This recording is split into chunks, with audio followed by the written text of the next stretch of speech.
He was the best of the doctors. For the Talmud says, Tov sheberofim shutafai shel malach hamoves. The best of the doctors is the partner of the angel of death. In another statement it says, Tov sheberofim ligehenim. The best of the doctors, his place is in purgatory. The question is, what does it mean, Tov sheberofim?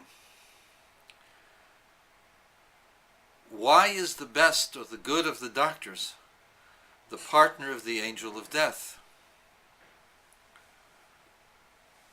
And the answer is, it isn't the best of the doctors. It's the one who considers himself the best of the healers, the most concerned of the healers, the best in the art of healing. And this person, if he cannot cure the person,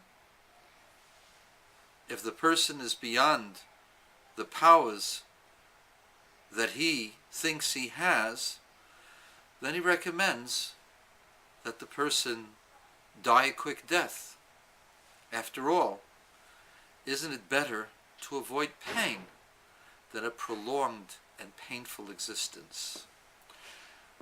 Such was the legacy of Dr. Jack KOVORKIAN. Died last night.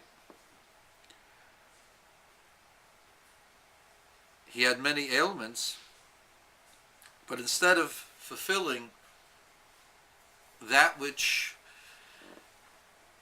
he did on other people, he chose to live his life out despite the fact that he was ill with many dread diseases. His lawyer said that he wasn't suffering, and that by the time it was irreversible, he wasn't capable of deciding the route he should take. And that's garbage. Jack KOVORKIAN knew exactly what he was doing. And he could have appointed someone with power of attorney to take care of his affairs when he was incapable of making decisions over his medicine. But it shows the hypocrisy of Jack KOVORKIAN, clearly, starkly, that the very method and remedy that he suggested for others, he never took himself. For you see, no matter how bad the life, it's better than a good death. Unless the pain is so overwhelming that the humility and the inability to see any purpose in that life sometimes brings a person to want a premature death. In the Torah, we've had cases of people who've committed suicide. Saul was being attacked by the Philistines. He had been hit by arrows, and he still continued to linger. And he asked that someone assist him in his death. And at the end, that someone helped in his own suicide. But Saul, before he asked for assistance, fell on his own sword, trying to kill himself, to remove the pain and the humiliation of captivity under the Philistines. There are many opinions regarding whether Saul did the right thing or not. It is clear, however, that Saul did not violate any of the tenets of Torah, because Samuel said to Saul, "Tomorrow you will be with me in paradise." And so even though someone who commits suicide doesn't have a portion of the world to come, the case of Saul was totally different, where there was incalculable pain and embarrassment. The pain and the suffering were too unbearable for even as strong a person as Saul to be able to continue, and therefore no one judges Saul in poor light. But that is the case, that's an exceptional case. In most cases, a person has pain. Pain can be treated to a certain degree with drugs. People learn to tolerate pain. I tell a story of the Mozhitzer Rebbe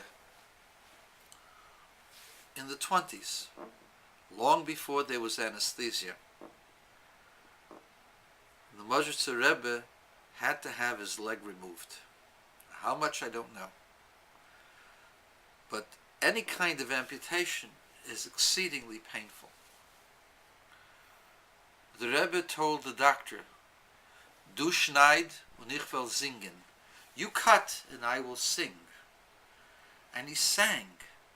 And he sang. The Mozhitzer Rebbes were known for their talent for music and their love of holy music, which brought them great contemplation and meditation, to the point where their souls were liberated from their body. And so the rabbi sang, and the doctor cut his leg off, and he felt no pain.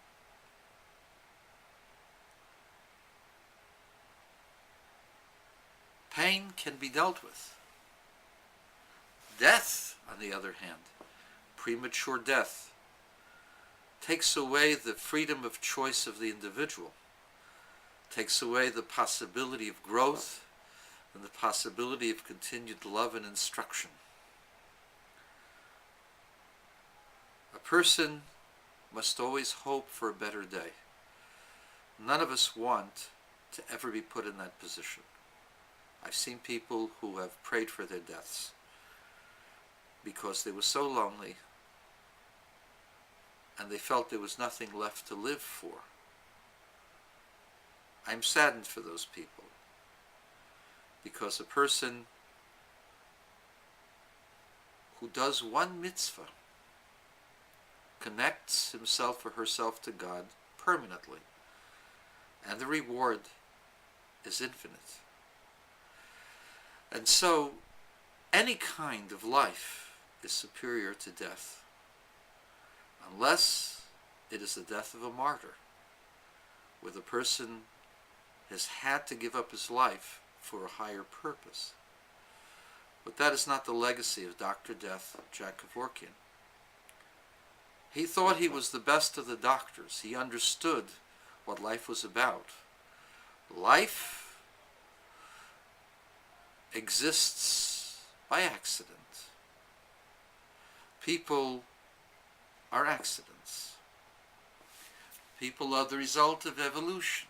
We and the cockroach and the amoeba are the same, and we share their fate.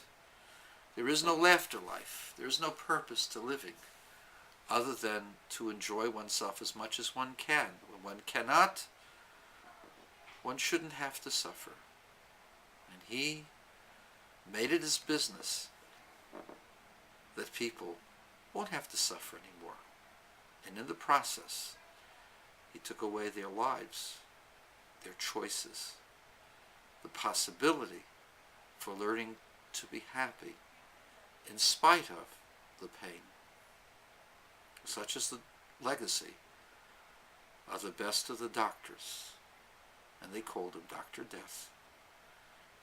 Exactly what the Talmud says, the partner of an angel assigned to that name.